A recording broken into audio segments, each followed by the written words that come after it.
invite Dino to make his way forward, let me offer some words of introduction. Morris Dino Robinson Jr. is the founder and acting director of Shorefront Legacy Center.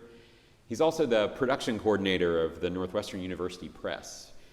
Dino is, throughout his career, he's operated Robinson Design, was an instructor at Apple, and was an art director within a lot of the Chicago advertising firms. He has a BA in communication design with a minor in African American studies from Loyola, and has been acting director and a pioneer at Shorefront since 1995.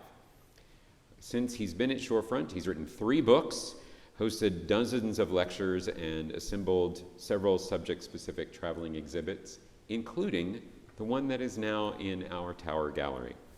As the past board president of Evanston History Center and Evanston Neighborhood Conference, Dino has been deeply involved in the Evanston community for many, many years. And we are thrilled to have him with us today to introduce a little bit about Shorefront and also about the exhibit that he has helped pull together for us for the next couple of months. And with that, Dino.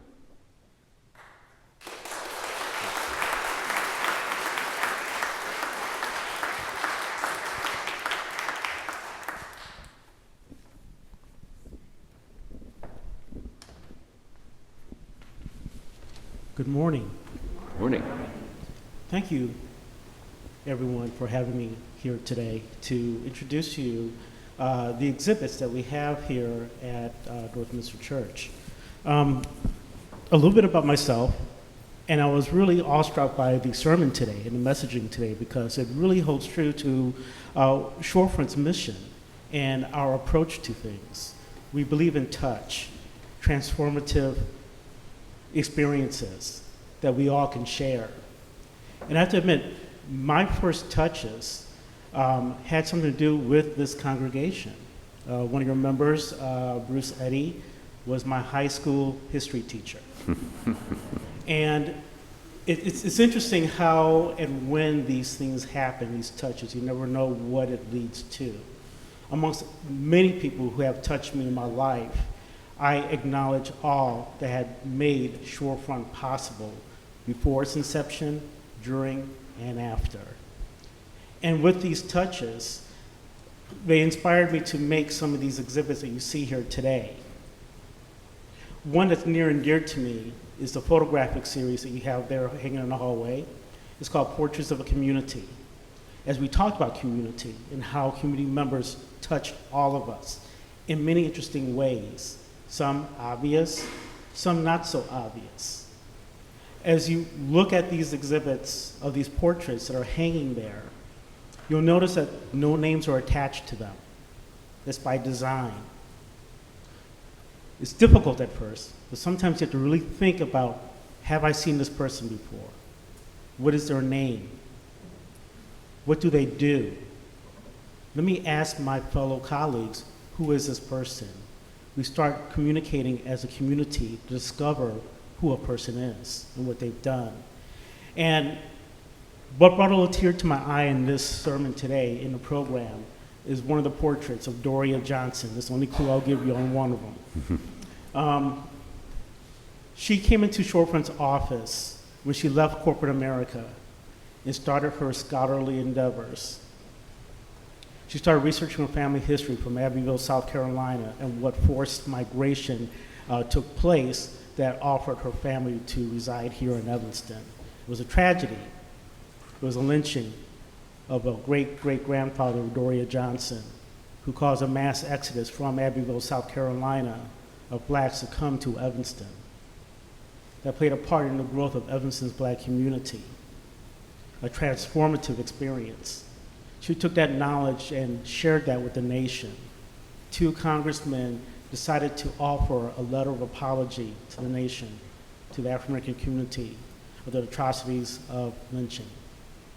She went on from there to start her research, her doctoral study at University of Wisconsin-Madison. There she was studying domestic workers on the North Shore, not their career as a domestic worker, but the power and transformative influences they had within their communities outside of their line of work.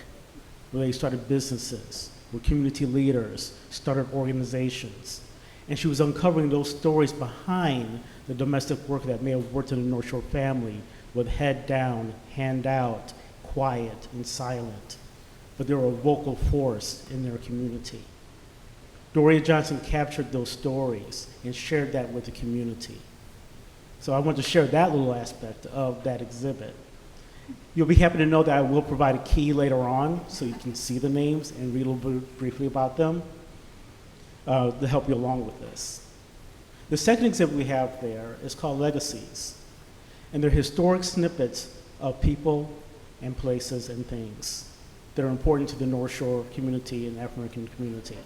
Sometimes it's not enough information to write a full-blown article, but we have just enough information to share a snippet of their lives or the organization's function, so you have a better understanding of what is happening here in the North Shore. And as you look at this collection, as it grows, there's about 17 panels altogether. And next week, you'll see an additional 2 panels added to the collection in this church. So we'll end up with about 19 after that. This is a growing collection. That collection was actually inspired by an illustrator in the Pittsburgh Courier newspapers by the name of George Lee. They're little historical snippets of history illustrated, just a little short paragraph. And I took that idea and said, you know, we could do something like that here in Evanston. And I did a series called Did You Know? And they were published in the Evanston Roundtable between 2000 and 2010. From there, I took that same concept and expanded to a full-color graphic panel that travels throughout Evanston. And we keep adding to it.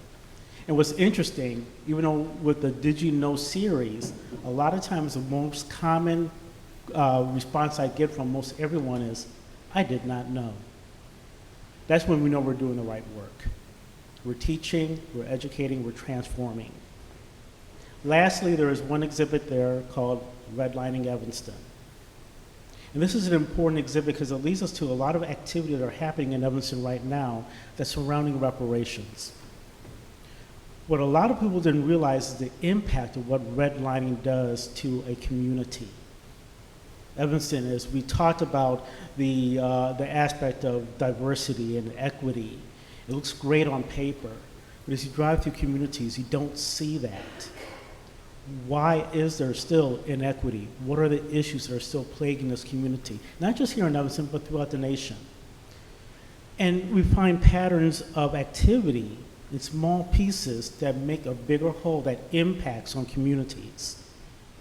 And the redlining exhibit laid bare the impact of a federal guided redlining issue that affected communities that also allowed for that to happen. And we have an opportunity to make corrections to that. And so in all, with these exhibits, we hope as you view these and ask questions and share, that it becomes a transformative experience where we can take home, share with our family and friends, and learn from that, and learn to take today's teachings that we talk about, the little touches, the anti-heroes who made differences and made changes in life that touch us in some ways we can see that are tangible and not so tangible. I want to thank you all for this opportunity to have this platform today, and I hope you enjoy the exhibit. Thank you.